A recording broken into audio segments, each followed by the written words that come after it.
وسلم على سيدنا محمد وعلى آله وأصحابه أجمعين أما بعد رب اشرح لي صدري ويسر لي أمري واحلل عقدة من لساني يفقهوا قولي قالوا سبحانك لا علم لنا إلا ما علمتنا إنك أنت العليم الحكيم. Iring sama-sama niat i'tikaf. Bismillahirrahmanirrahim. Nawaitul i'tikaf sunnatan lillah. Hadirin hadirat jamaah rahimakumullah. Alhamdulillah, hari demi hari kita lalui, pekan demi pekan kita juga lalui. Tibalah kita di seri kajian ke-249.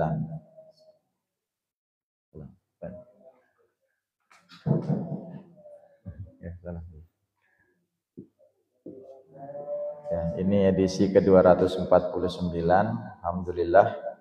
Ini kalau bukan taufik Allah, izin Allah, restu Allah, tidak bisa kita sampai episode ini.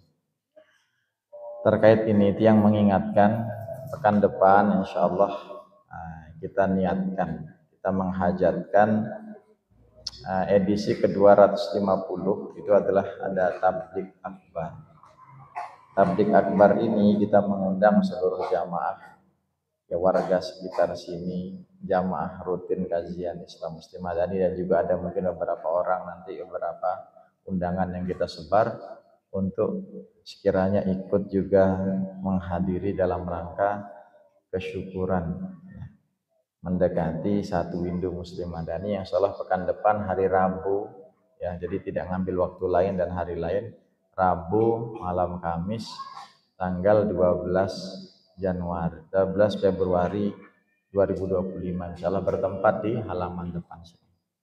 Maka nanti yang mohon doa, ya, semoga hujannya tidak saat itu. Allahumma amin. Karena kalau masalahnya terop, kita bisa nyewa terop, tapi bawahnya genang. Nah, itu dia. Maka harapan kita adalah, ya, semoga tidak hujan insyaallah. Maka mohon doanya. Dan ini undangan sifatnya buat semuanya. Undangan ini berlaku untuk semuanya. Hadirnya itu yang penting. Yang mengawali kajian ini dengan minta doa. Doa salah satu guru Tiang. Ini wali kelas di pondok, ya, saat di Gontor. Usianya 74 tahun baru berpulang. Inna lillah wa inna ilaihi raji'un. Orangnya itu faqih. Faqih itu artinya ahli fikih. Beliau tidak bergelar, tidak S1, apalagi S2, apalagi S3. Tetapi menjadi sumber rujukan guru-guru di Gontor. Yang bergelar itu, bahkan yang dokter kalau berhadapan sama beliau itu insecure. Maka orangnya, ya, insyaallah, ya. Kami yakin sebagai muridnya, sebagai anak didiknya, insyaallah husnul khotimah. Kita bacakan Al-Fatihah. Lahul Fatihah. Alhamdulillah rabbil alamin. Ya kan Allah, ya kan nasta'in.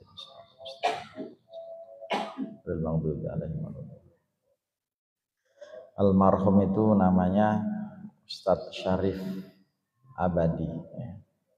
Sesuai namanya, semoga kebaikan-kebaikannya abadi, kebaikan-kebaikan jariahnya juga abadi. Itu sebenarnya cita-cita kita semuanya. Ya, kita hidup ini tidak lama dan bisa jadi dikenang orang, bisa jadi dilupakan orang. Kalaupun mengenang paling sebentar, habis itu generasi selanjutnya lupa, tidak ada yang tahu. Ya, maka ketinggalan-tinggalan kita, jariah kita lah yang akan membela kita di hadapan Allah Subhanahu wa taala. Beliau itu sudah muridnya mungkin ribuan, puluhan ribu. Ya, itulah yang akan jadi saksi nanti di akhirat. Itu kalau guru. Ya, kalau yang dagang, kejujurannya lah yang akan bersaksi. Orang tua, pendidikannya kepada anak-anaknya itulah yang akan bersaksi. Orang tua itu boleh tidak sarjana, tapi anak-anaknya yang mengenyam pendidikan, itulah yang akan menjadi saksi nanti di akhirat. Usi nafsi wa iyyakum bittaqwallah. Terima kasih atas sumbangan Fatihah. Baik jamaah sekalian rahimakumullah, kita akan lanjutkan kajian Al-Hikam. Ya Nabi salam alaika, ya Rasul salam alaika, ya Habib salam alaika. Di pekan sebelumnya kita sampaikan bahwasanya memang dunia, bumi tempat kita tinggal, dunia tempat kita hidup ini penuh dengan ya penderitaan, kesusahan, kesulitan yang kalau kita alami itu nggak usah kaget, nggak usah heran, karena begitulah dunia. Esensinya dunia itu adalah ujian. Ujian ini dalam banyak bentuk dan rupa.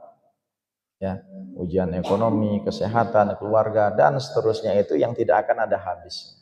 Kapan orang akan selesai dari segala macam ujian? Tentu ketika dia sudah benar-benar merasakan nikmat yang sesungguhnya itu di surga Allah. Mati, ya, kematian tidak menjadikan orang berhenti daripada ujian. Banyak orang salah kaprah, salah paham. Saya punya banyak tunggakan, punya hutang, akhirnya dia naudzubillah menyelesaikan hidupnya dengan bunuh diri. Bunuh diri sama sekali tidak menyelesaikan persoalan. Bunuh diri adalah memulai masalah baru di alam yang baru. Tidak selesai. Kalau seandainya dengan mati masalah selesai, wah enak sekali. Ya. Selesai, loncat dari gedung, selesai. Enak sekali. Tapi keadilan Allah justru nampak dengan adanya alam akhirat. Ini harus paham. Ya. Orang-orang koruptor itu sebelum ditangkap dia bunuh diri. Dia sempat menikmati dunia yang sedemikian, terus dia bunuh diri mati, terus nggak disidang, nggak diadili. Betapa tidak adilnya Allah. Justru adanya siksa, adanya pahala itu adalah bentuk keadilan Allah. Karena betapa banyak keadilan di dunia ini tidak benar-benar adil. Makanya adanya hisab, ya, adanya surga neraka itu bentuk kasih sayang dan keadilan Allah Subhanahu wa taala. Jangan salah paham, ya, dunia ini ujian, begitu mati masih ada lagi alam yang selanjutnya yang lebih panjang yang harus kita lalui. Imam Junaid al-Baghdadi. Imam Junaid al-Baghdadi ini seorang tokoh sufi di abad ketiga. Abad ketiga itu artinya hidupnya di masa 200-an sampai menjelang 300 itu abad ketiga. Beliau mengatakan sebuah ungkapan yang sangat baik, bahwasanya saya tidak merasa terhina kalau saya sedang ditimpa kesusahan. Kadang orang tuh merasa ya stres terus susah kalau dia sedang banyak ujian. Saya nggak ada merasa terhina sedikit pun, sebab prinsipnya dunia itu tempat penderitaan dan ujian yang dikelilingi oleh segala macam kesulitan, bencana dan sebagainya. Maka saya harus siap menyambut itu semua. Apabila yang menyambutku adalah kebahagiaan, kesenangan, maka itu adalah karunia dari Allah alias bonus. Nah, kita lihat di dalam hidup kita ini kan Masya Allah ya, ada orang yang kalau pandai bersyukur, apapun itu dia akan nikmati. Tapi kalau kurang bersyukur, di depannya makanan enak saja dia akan cari yang lain. Makanan. Ini kalau ada bebele enak. Padahal kita tahu bebele itu keluar sebulan sekali. Padahal tumbuhnya setiap hari mungkin. Tapi orang mulai melek itu kalau sudah bulan puasa Ramadan. Mencari sesuatu yang tidak ada itu akan menyakitkan. Nikmati yang ada. Ini Bapak Ibu dapat air gelasan. Ini kalau ada kopi enak misalnya. Mencari sesuatu yang enggak ada. Ini kalau ada nih nyiapkan jajanan enak. Yang gitu-gitu insya Allah pekan depan adanya. Insya Allah. Ya. Insya Allah. Ya. Insya Allah. Ya. Semoga enggak hujan. Makanya itu ya Allah. Makanya insya Allah. Ya. Kita berharap ya, sesuai dengan keinginan kita. Ya, kalau demikian taufik Allah. Kalau enggak ya harus bersabar. Di situ ilmu pengajian itu dipakai. Sabar, pasrah, tawakal dan seterusnya. Jadi Imam Junaid al-Baghdadi mengatakan demikian. Bahagia itu bonus. Wah, ini orang-orang sufi hebat ini. Kita renungi. Selanjutnya apa yang dikatakan oleh Ibnu Mas'ud. Ibnu Mas'ud ini radhiyallahu anhu dia adalah sahibus sirri Rasulullah sallallahu alaihi wasallam. Pembantunya Rasulullah. Ini ya, jabatan paling berwibawa tuh ini. Jabatan yang kalau seandainya ada seleksinya Itu harusnya rebutan kita ini. Menjadi pembantunya Rasulullah, pegawainya Rasulullah. Hidup sama Rasulullah di satu rumah, yang menyiapkan air wudhunya Rasulullah, menyiapkan peralatan mandinya Rasulullah. Dia sohibus siri Rasulullah, orang yang dijuluki sebagai pemegang rahasianya Rasulullah. Tahu Ibnu Mas'ud radhiyallahu anhu. Ini bergengsi. Jabatannya mau PNS nggak PNS kalah sama Ibnu Mas'ud. Apa beliau mengatakan? Beliau mengatakan bahwasanya dunia ini adalah penderitaan dan duka cita. Maka apabila terdapat kesenangan di dalamnya, itu hanya sebuah keberuntungan. Ini orang-orang terdahulu melihat dunia ini memang, ya Masya Allah, ya mereka itu anti mengeluh, anti untuk mengadu kesulitan hidupnya. Kita mungkin ya karena iman kita, level kita, makom kita tidak seperti mereka, ya nggak apa-apa kita keluhkan, tapi mengeluh itu sama Allah. Ya agar kita paham bahwasanya orang-orang terdahulu itu melihat dunia ini nyantai sekali. Mereka tidak sampai kepikiran membunuh diri, tidak mau pikiran murtad gara-gara ekonomi, tidak mau berpikir masalah apa gitu ya. Karena betapa banyak orang yang berkeluarga, masalah ekonomi menjadi penyebab dan akhirnya selesai hubungannya. Bayangkan ya, yang harusnya pernikahan itu menjadi sumber untuk ya bisa berbagi, hartanya berkah, dinikmati bersama. Saya selalu katakan, orang yang belum menikah dengan menikah memaknai 100.000 itu berbeda.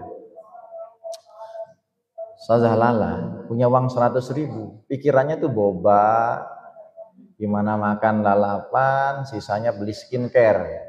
Atau kebalik, skincare dulu, nanti beli lalapan. Mama Ryan, 100.000 itu bukan itu pikirannya. 100.000 itu bagaimana mikirkan pampers anaknya, susu anaknya. Yang untuk dirinya itu belakangan. Ibu makan, ibu kenyang nak, atau udah keroncongan, duduk, anaknya disuruh. Ibu mau enak bu? Enggak, bu sudah, bapaknya datang. Apa? Makan, gitu. Nah itu contoh. Ada bapak juga yang kalem tuh, enggak, bapak sudah makan di luar. Memang biasanya begitu. Orang tua tuh berkorban. Bagaimana memaknai 100.000 akan berbeda ketika orang sudah berkeluarga. Bagaimana dia mikirkan bensin, bagaimana dia mikirkan tagihan listrik dan seterusnya, itu Masya Allah akan berbeda. Maka orang-orang terdahulu itu demikian memaknai hidup yang demikian. Nah mulai deh nih. Cek ya. Yang sedemikian pelik ini dikatakan oleh Syekh Ja'far As-Shadiq radhiyallahu anhu. Jadi Ja'far As-Shadiq ini, jadi Rasulullah itu punya anak namanya Fatimah. Fatimah itu menikah dengan Ali bin Abi Thalib. Ali bin Abi Thalib punya anak, berapa anak? Ada yang kembar namanya Hasan dan Husain. Imam Husain ini punya anak ya, Ali Zainal Abidin. Ali Zainal Abidin punya cucu Ja'far Shadiq. Jadi ini cicitnya Rasulullah SAW. Beliau mengatakan, man tolaba malam yukhlaq. Barang siapa yang mengejar, meminta, mencari sesuatu yang tidak diciptakan untuknya, at'aba nafsah, maka dia telah memperlelah dirinya. Kita Allah takdirkan, mungkin ya, punya ukuran rumah, sudah ditakdirkan di Lauhul Mahfuz ini, ukuran rumahnya adalah 10 kali 10. Lalu kita paksakan diri kita dengan ego, dengan gengsi, pengen punya rumah seperti, kasihan saya sebut terus Raffi Ahmad ini ya, Raffi Ahmad itu akan memperlelah hati kita lelah, pikiran kita lelah. Maka kita harus bergaya, bersolek, berlaku sesuai dengan kemampuan kita. Kalau kita mengejar sesuatu yang tidak diciptakan untuk kita, lelah saja dapatnya. Walam yurzak, dan dia tidak akan mendapat jatah, tidak dapat rezeki. Wakila lahu, maka dikatakan kepadanya, apa itu? Nah, jawabnya adalah ar-rohah fid dunya. Istirahat di dunia itu sesuatu yang mustahil untuk didapatkan 100%. Bisa tidur siang itu istirahat, bisa tidur malam itu istirahat. Tapi pengen santai, nah, ada pertanyaan lagi, ngapain lagi santai kawan? kawan, santainya itu cuma sebentar. Kalau santai, pagi nyantai, siang santai, sore nyantai, malam nyantai, seminggu nyantai, sebulan nyantai, setahun nyantai. Ya, itu hidup yang salah. Ya, kita nih sedikit-sedikit healing, ngapain healing? Nah, healing. Healing harian ada, healing pekanan ada, healing bulanan ada, healing tahunan. Kebanyakan healing kita. Padahal healing itu yang sholat itu healing, ngaji itu healing, puasa itu healing. Healing itu artinya nyari apa? Nyari hiburan. Ya. Boleh kita healing pergi ke Sembalun, pergi ke Gili, pergi ke Bali, silahkan.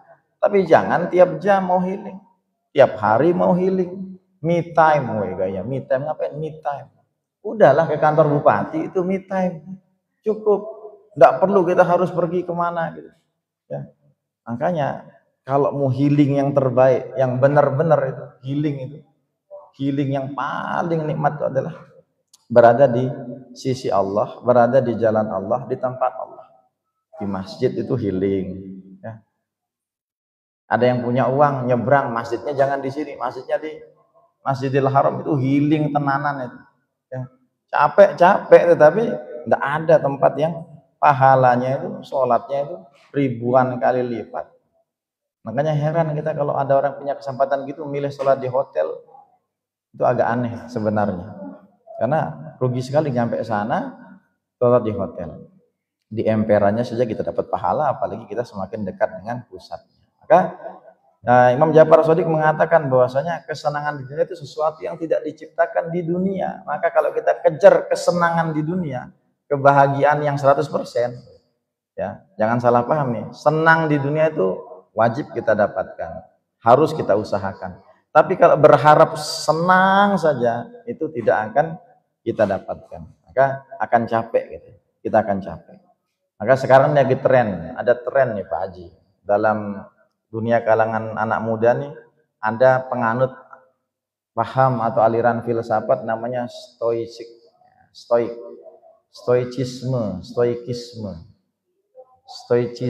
Nah, gitulah kurang lebih. Stoicism itu apa? Dia mengatakan bahwasanya udahlah sesuatu yang di luar kontrol kita nggak usah dipikirin. Di luar kontrol itu apa? Contohnya cuaca.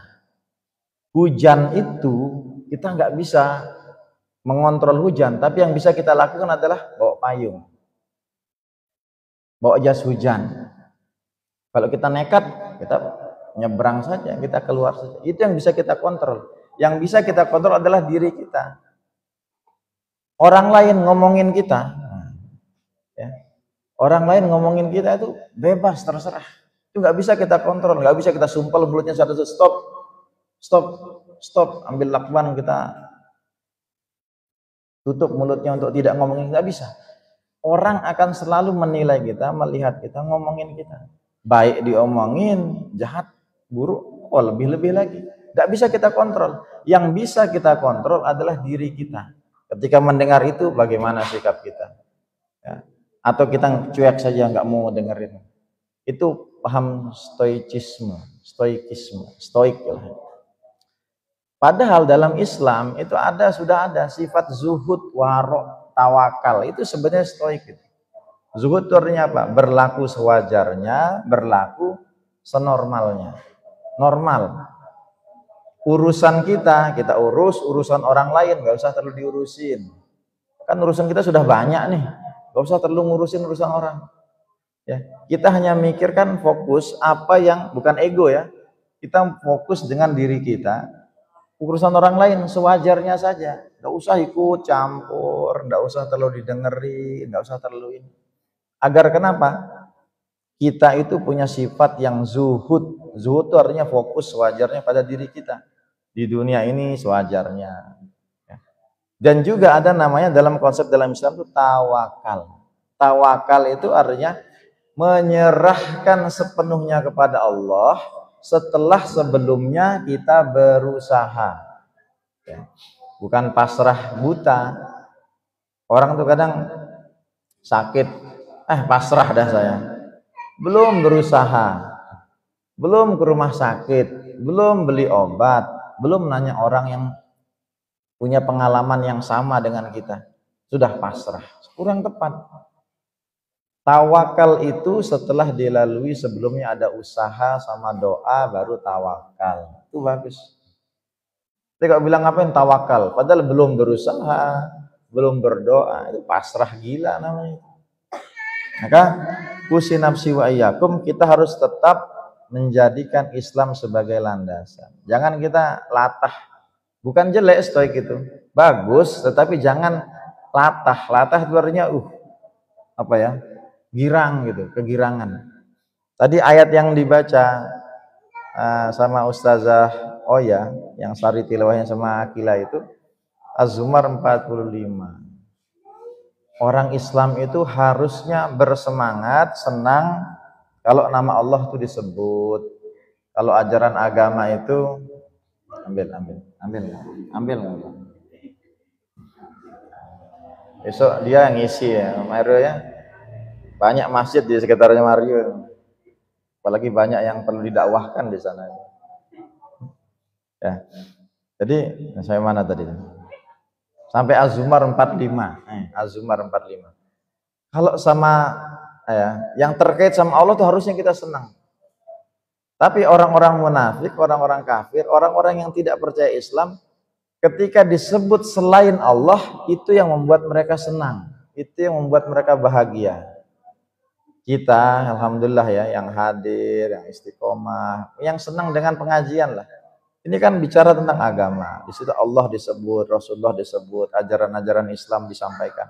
Kalau kita senang sama yang begini-beginian, kita masuk kelompok pertama dalam Az-Zumar 45. Tapi kalau kita lebih senang dengan yang lain, nah kita jangan-jangan masuk kelompok kedua di Az-Zumar 45 itu.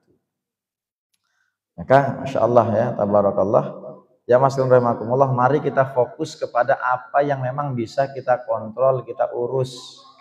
Ya, hujan itu tidak bisa kita kontrol, kita cuma bisa berharap sama Allah, berdoa sama Allah. Jangan melawan. Ya.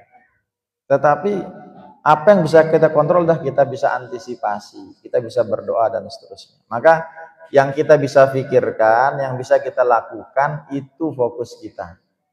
Sikap orang lain kepada kita, penilaian mereka kepada kita itu tidak menjadi urusan kita lagi. Kenapa? Karena kita tidak tahu ilmu zuhud sama tawakal ini bahaya. Orang akan merasa toksik. Toksik itu apa? Toksik itu kayak keracunan, kayak enggak ya. Apa toksik itu? Ya, terdampak apa?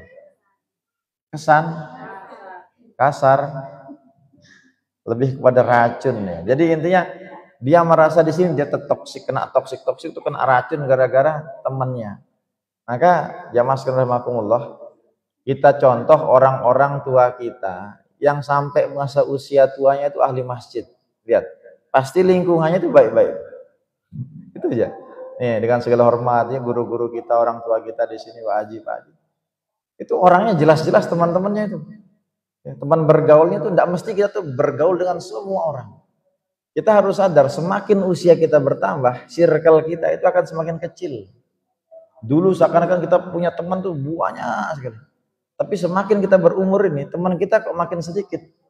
Bisa jadi karena banyak yang sudah meninggal. Ini bisa jadi nih. Atau bisa jadi kita merasa nyaman. Makin lama saya tidak banyak kemauan dah. Saya pengennya tuh bisa ibadah, husnul khotimah, besok istiqomah. Itu. Karena dia cari temannya sudah sedikit saja tuh. Saya tidak mengatakan Pak Haji temannya sedikit. Temannya banyak, tetapi yang circle-nya bisa nyambung itu tidak banyak lagi. Ya, maka Masya Allah ya, kita kalau punya teman yang soleh, itu beruntungnya itu dua. Ya. Satu, ketika hidup tidak nyakitin hati. Ketika kita meninggal, ima kita duluan atau dia duluan, pasti didoain. Kayak tadi saya katakan, saya punya guru. Ya. Itu udah usia 74 meninggal. Orangnya baik, soleh. Muridnya katakan ada 1.000 misalnya di Indonesia. Yang ingat sama beliau 500 saja. Bayangkan ya. Itu udah doain itu. Makanya saya berharap nih besok kita, murid-murid kita. Saya sama Akila nih kalau secara jatah umur, hitungan manusia. Matematikanya duluan saya nih. Kalau Akila mau duluan tapi nggak apa-apa. Tapi secara umur duluan saya yang akan pulang banding Akilah. Saya berharap Niel Patih ini, saya berharap dulu besok ketika Patih usia, jangan deket-deket ya, usia Patih mungkin usia 50 tahun. Dapat kabar ada WA. Innalillah. Jamaah sekalian, salah seorang guru saya. Tapi jangan sekarang tuh. Usia-usia berapa? Usia-usia jangan sekarang, masih pengen kita ya manusia ya Masya Allah pengennya tuh hidupnya lama, padahal untuk apa juga lama tuh. Ada lagunya Khairul Anwar itu Pak Haji, jadi lagu apa, puisi, aku ingin hidup 1000 tahun lagi. Kira-kira 1000 tahun tuh gimana bentuknya? Masih punya temen gak itu? Nyari WA, kontak WA, nggak ada temennya, WA ini nggak ngangkat, ini sudah ganti nomor. Udah, kalau 1000 tahun tuh pasti nyusahin orang sudah itu. Itu kan ungkapan ya, egonya manusia itu memang pengen hidup lama, tapi kalau dipikir untuk apa kira-kira lama? Yang lain susah gitu ya. Iran jak mati dengan ya. Cek. Jadi mati mic-nya kita. Cek. Kenapa aja ini? Oh, azan. Azan dulu deh sebentar deh. Insyaallah.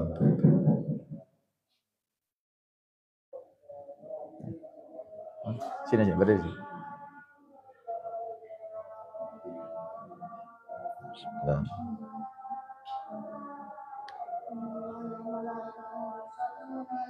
Masih mic-nya Dita.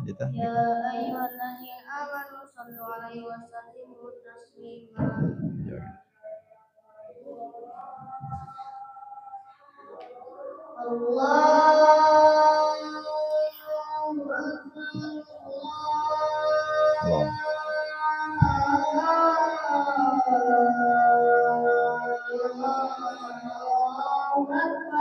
Allahu Akbar, Allahu Akbar, Allahu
La ilaha illallah.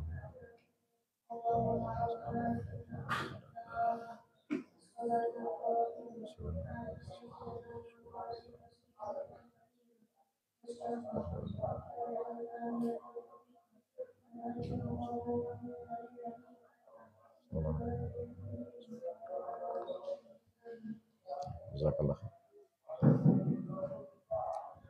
Ya, kita lanjutkan. Ini kita sambung sedikit. Jadi pekan depan itu insya Allah kita ada tablik akbar. Rabu sekalinya lagi itu pengajian kita izin kita liburkan. Setelah tablik akbar 1 minggu setelah itu ada Mas Junior penampilan adik-adik kita di PAUD. Nah, saya lihat tanggal itu kan tanggal 19. Masih ada tanggal 26-nya. Semoga sehat panjang umur semuanya. 26 Februari itu adalah masa-masa terakhir kajian di Madani sebelum Ramadan. Nah, Ramadan itu kemungkinan kalau enggak tanggal 28 Februari, 1 Maret. Ya, sekitar itu. Jadi artinya memang sebentar lagi. Allah barikna fi Rajab wa Sya'ban wa ballighna Ramadan. Pas pengajian itu insya Allah akan disampaikan, karena itu sudah last minute sekali. Biasanya kita nyampaikan itu adalah 1 bulan sebelum Ramadan, itu adalah tema-tema tentang Ramadan. Maka di 1 pekan itu nanti kita akan ingatkan lagi, nge-refresh lagi tentang amalan-amalan atau persiapan-persiapan Ramadan. Itu yang ulangi. Sekarang pengajian edisi 249, pekan depan 250 tablik akbar. Ada 1 lagi masa itu untuk persiapan kita Ramadan, dan selama Ramadan kita liburkan biar masing-masing bisa tenang, fokus ibadah di tempat masing-masing. Ya, jadi tidak ada pengajian. Nanti insya Allah kita lagi, ya semoga nanti sehat panjang umur di bulan Syawal ya. Insya Allah kita sambung lagi mengikut dari informasi yang ada di WA atau di Facebook insya Allah. Nanti saling ngabari insya Allah. Nah, enak nih kita saling ngingetin dalam kebaikan. Ini yang dalam agama dikatakan berjumpa karena Allah, berpisah karena Allah. Begitu. Ya, tempatnya baik, teman-temannya baik, acaranya baik, yang diomongin baik, masya Allah itu ngangenin. Jadi kita lanjutkan. Ya Mas rahimakumullah. Ini pertanyaan ini.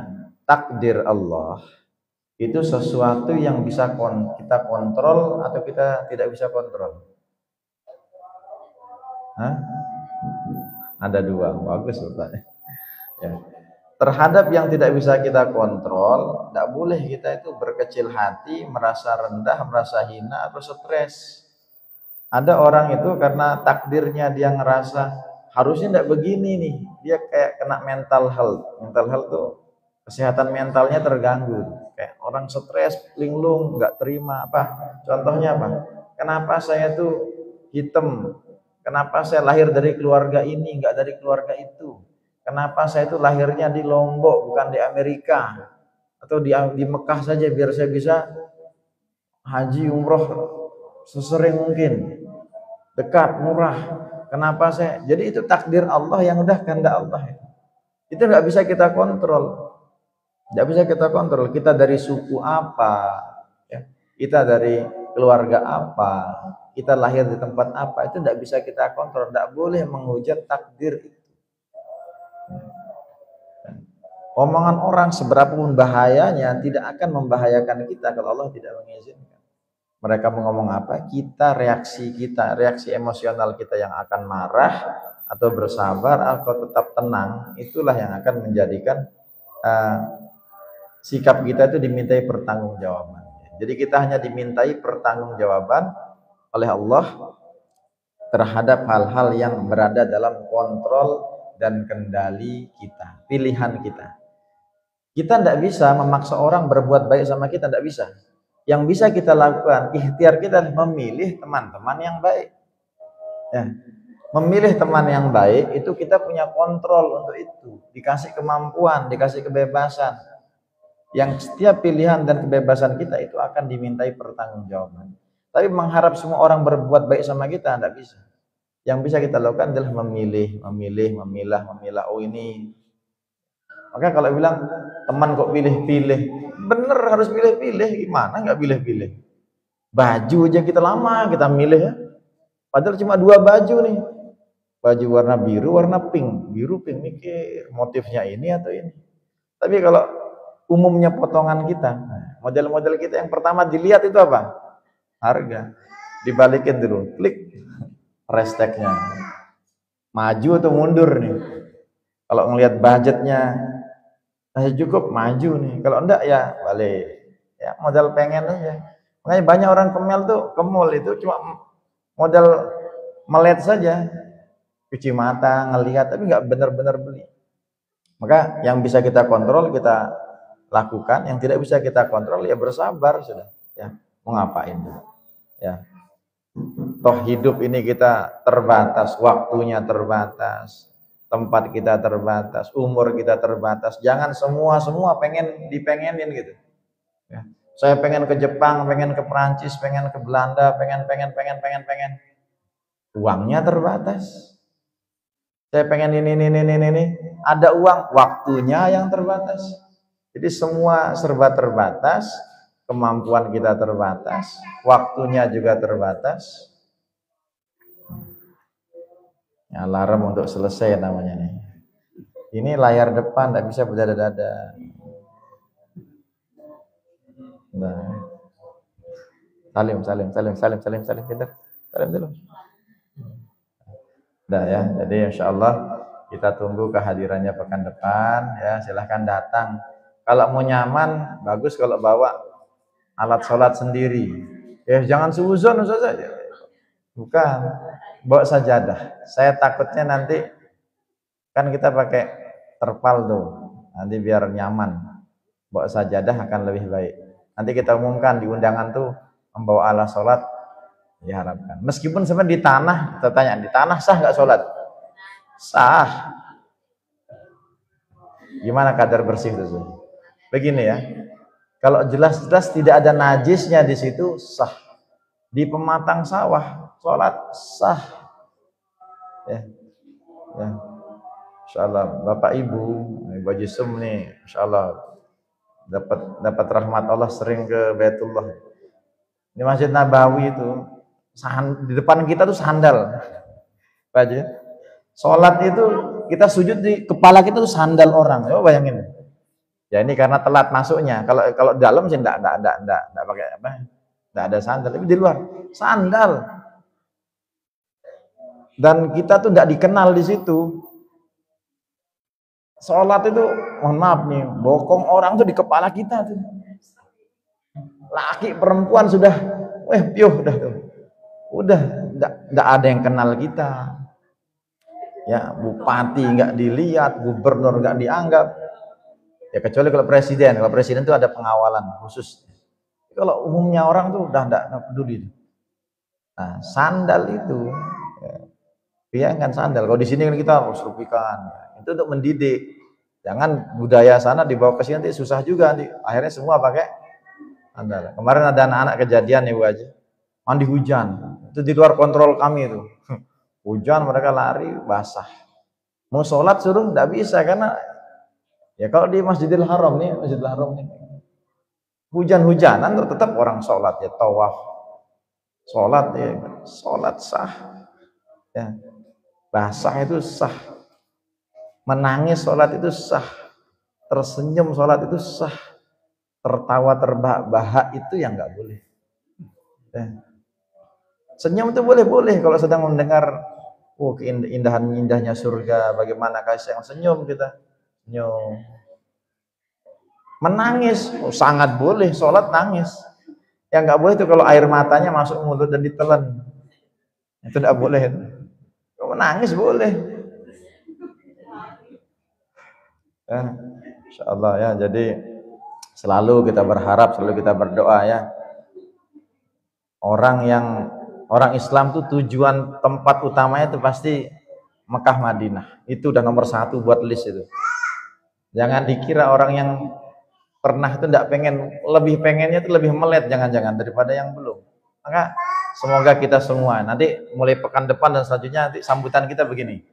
Hadirin calon jamaah haji umroh rahimakumullah gitu ya. Biar jadi doa kan wajib. Ya, calon jamaah haji, calon jamaah umroh rahimakumullah. Harus sering-sering kayak gitu. Kalau sama anak-anak kita gitu main-main anak-anak itu. Nah, saya kasih ada kuis, kasih hadiah apa? Mintanya Pro Max, iPhone Pro Max. Coba kalau kita kan ditawarin apa maunya? Tiket umroh, tiket haji. Mereka maunya iPhone. Padahal untuk apa iPhone itu? Ya, ya, untuk foto ya. Ya. Ya, banyak sih banyak manfaatnya, tapi ya sudah ya. Sekian apa yang bisa kami sampaikan. Jangan lupa pekan depan kami tunggu. Semoga situasi dan keadaannya mendukung biar terlaksana. Besok saya akan ngantar undangan ke pembicara dan insyaallah, dan undangan untuk jamaah ada yang dengan lisan, ada yang dengan WA, ada yang dengan surat. Harap jangan tersinggung jika nanti infonya nanti hanya dengan, tapi kalau dengan ini sudah jelas ya, jelas kita sampaikan. Ya. Salatul Nurul Karim insyaallah. Kurang lebihnya mohon maaf, semoga bermanfaat. Assalamualaikum warahmatullahi wabarakatuh.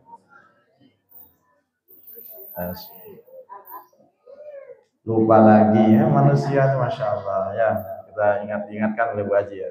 Bismillahirrahmanirrahim. Wal asri innal insana lafi khusr illa alladziina amanu wa amilus solihati wa tawassaw bil haqqi wa tawassaw bis sabr.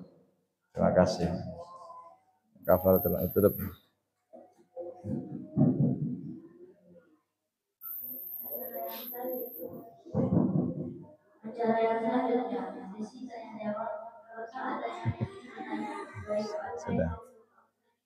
Sudah langsung. Enggak ada ya? Jelas ya, udah. Salim dulu, salim.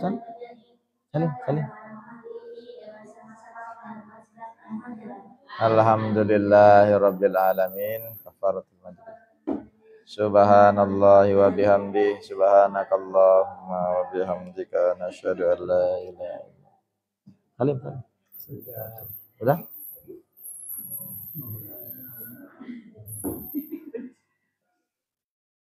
Ayo. Salam.